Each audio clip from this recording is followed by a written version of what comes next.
three main lineages, which is, I would say the Caliphate and the Motta lineage and the Kenneth Grant lineage. You know, in Brazil, there are those three lineages of work, people doing work for those three.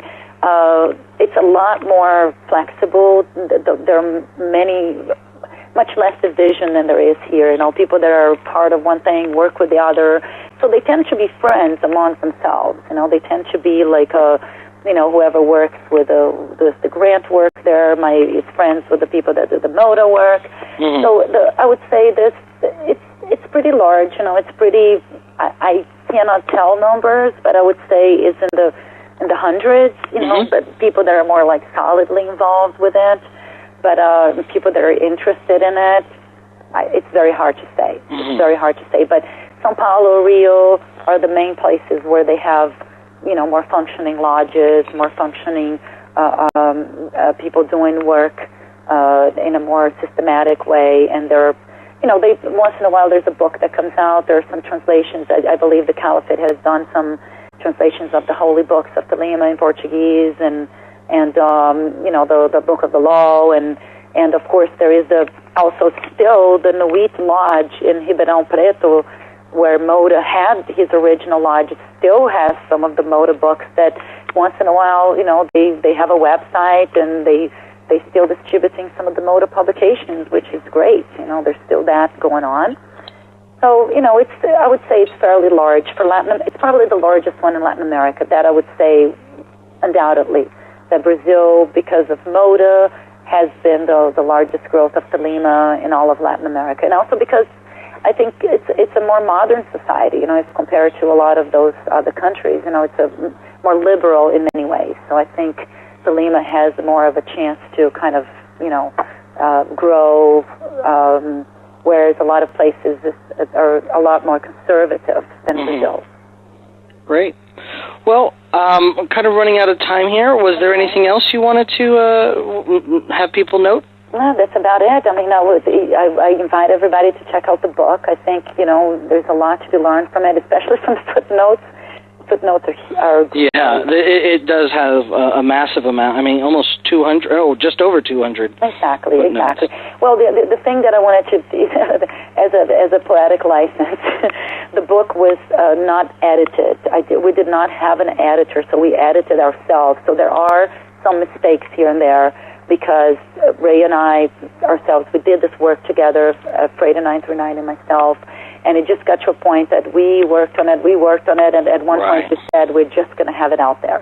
So, right. It is hard editing your own material. You overlook things quite frequently. Very difficult. So we had a choice of either while I was in Brazil to have the book printed and brought it back to the U.S., or either wait another year and have somebody go through the entire painstaking process of editing.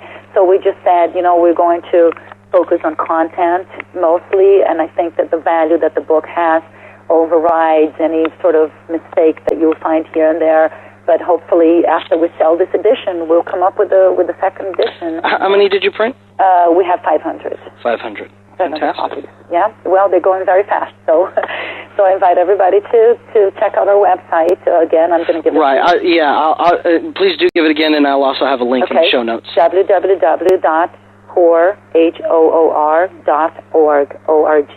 Fantastic. Thanks again for being on the podcast. Thank you, John. It was a pleasure talking to you. 93. Thanks to Monica Rocha for being on the show. I really appreciate you taking the time and kind of not only explaining the book, but also giving a little background for those who don't know about the Hermetic Order of Ra Hoor-Khuit. And there will be a link to the book and ordering information in the show notes. The next interview is with Keith 418. He and I kind of get involved and really take a look at what may be going on with why the OTO is not publishing the Crowley books, what their motivation or what their problems are, and we give a good bit of information and also do some speculation on it. So here's the interview with Keith 418. Keith, 93, welcome back to the podcast. 93, John, thanks for having me. Earlier in the show, I played a listener feedback from a listener who has been kind of frustrated about the OTO's lack of publishing, the books going out of print, the OTO not coming with new books. I think the last book they published was the astrology back in 2003. So 3.5 years ago.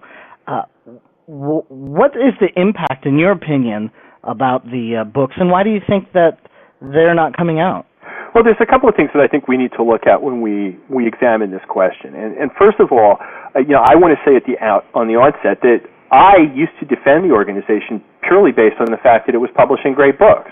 And when people would complain about the OTO or the people in it, I would say, look, some of your complaints may be valid, but the fact is, if you like Crowley, you have to buy the books from us because we're the ones who are publishing them, and they're great books, and even our critics use them all the time. And you can see this looking online. People who hate the OTO still have to go and buy the OTO's books if they want to read this Crowley material.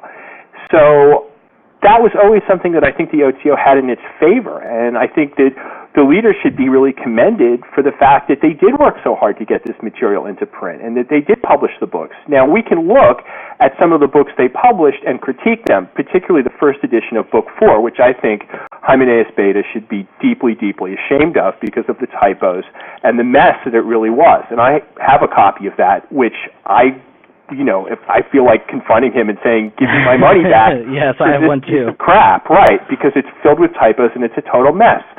And he's never really apologized or acknowledged that book makes him look pretty bad. And I think it does. I think it makes the order look bad too. But balanced against that kind of embarrassing mistake are some other really great books that we use a lot. And so on the balance, I think they deserve a lot of praise. That said, the book's not coming out is a big problem. And I think people need to look at the fact that the biggest issue with this, to my mind, is the fact that the members of the OTO themselves weren't buying the books.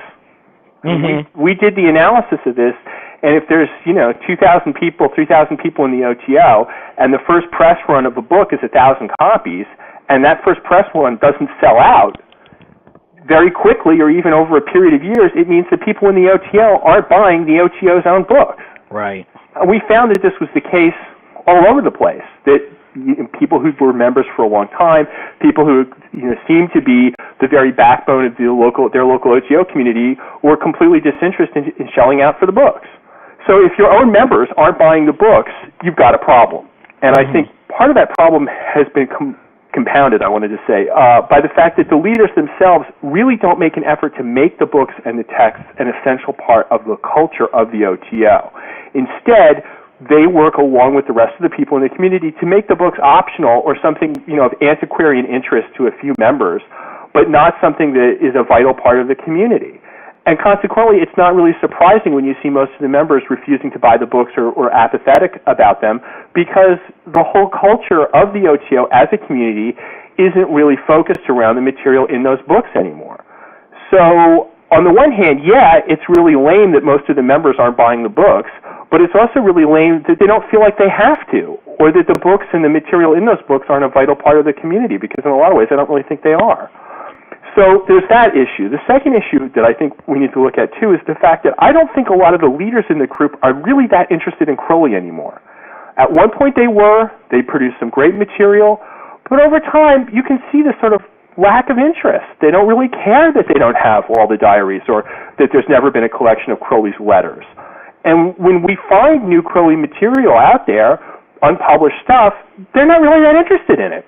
Mm-hmm. And I think part of the problem why this is happening is that they have got to live up to the material in the book. If they're the only legitimate OTO, if they're this important repository of Crowley's legacy, it's just more than publishing the books and having people read them.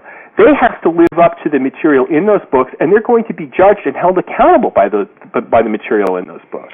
Well, and I think they resent that. Well, held accountable, nobody in the order is holding them accountable. Oh, we are. I mean, in 1998, Hymenaeus Beta sent out a letter saying that all of the books that they were going to publish, they were going to do astrology, they were going to do a series of collected diaries, a complete edition of confessions, other important publications of historic importance, multiple languages of Liber All. How many of those books have come out? Astrology came out. Exactly. One. Of all of these, that was 9 years ago, and none of the other books mentioned in here have come out. Who's holding them accountable for that? Who's saying, hey, you promised us this almost a decade ago, and it hasn't come out. Right. And I mean, we've gotten a new list of a new wish list, or how they're hopeful in the foreword of Wasserman's new version of Aleister Crowley and the Practice of the Magical Diary. So now they're promising a complete edition of Akkad's Master of the Temple, Equinox 3.2 to be released, and a whole bunch of more. There's all this new material. I got an email from Hymenaeus Beta recently that he said there's about 2,000 pages of new material and an equal amount of reprint material. Well, where is it? I mean, they've had all of these things for so long. Why are they not putting it out? Well, we hear from some of the leaders that they don't have the money for it. Well, I asked Hymenaeus Beta that directly. In fact, I offered to help him get the money to print the books. I said, look, I can get the investors. I've got the experience with Luxor Press. I can get the Crowley books out. That's not a problem. He said money's not the problem. He says the OTO has the money, but they've had other priorities lately. Which again, really what's weird to me is that you've got his people, the people that serve immediately under him, saying the problem is we don't have the money. Mm-hmm. And then we have him saying to you, oh, we have the money. That's not the issue. So to me, there's either one of these groups of people is wrong. Either Beta is wrong or his followers are wrong. And you have to wonder, why aren't they all on the same page about this? We've looked into this and we've said, if money is a problem, why aren't they asking us for the money? Well, they did at the end of that 1998 letter. I mean, he says specifically, we need your financial support to continue. Have they asked us for money since? I think, honestly, they're afraid to ask for money. Yeah, because it's a so. huge button issue for so many of the members. Yeah, I mean, even the local dues issue is... It's a huge issue. Right. Yeah. And again, if they ask us for money and then the books don't come out, then people are going to be angry at them. And if you burn one investor who's angry, or you burn one publishing company who doesn't want to work with you anymore, that's one thing. If you've got a significant number of people who are the kind of people who will respond to a request for money, and they're all mad at you, that's a very different situation. And I think if a lot of people felt that their money wasn't being spent well, or that the group was being irresponsible with the money, they would be much more inclined perhaps to listen to our criticisms and take them seriously. So I mean, this is the kind of scaling back of expectations that we see, this perilous spiral into lower and lower expectations where, maybe the books don't come out for another 10 years. Well, it gets worse than that. I mean, Hymenaeus Beta specifically said to me that he thinks the future of Thelema is in college libraries. He says the libraries are the future of Thelema, since that's where the kids can first read the books. How many libraries are really going to spend money on Crowley books? I mean, libraries have so little money, they're not going to go and purchase this obscure material. And even if they do, the first person who checks it out is likely to steal it. Well, that's often the case. That's true.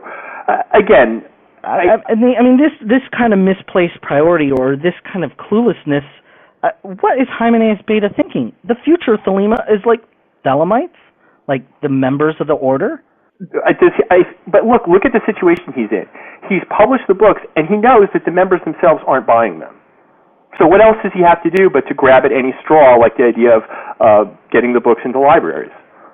If he can't sell them to his own members, the absurdity gets even more when you think to the point where we have fought all these lawsuits, and the OTO has spent all of this money and this time and these resources hiring lawyers and filing lawsuits on 2 continents at least to secure the copyrights for books that their members have no interest in buying. Oh, I mean, what kind of group does that? That's insane. Well, we're actually working to create huge vacuums from Crowley. The Secretary General of the Order, when he was part of a previous organization in Germany, did all of these translations that this clandestine group claiming to be the OTO was publishing. The OTO has since shut them down. So now there's no Crowley in German anywhere. So the shelves are empty. How do you get a future generation when there's no material for the people to read? I was in Paris last year, and I couldn't find Crowley books in any of the occult bookstores I went to. There wasn't even a copy of the Thoth Tarot deck. They had no idea who Crowley was in a couple of the ones I went to, and these are some of the most prestigious occult bookstores in Paris. They had wonderful collections of other material.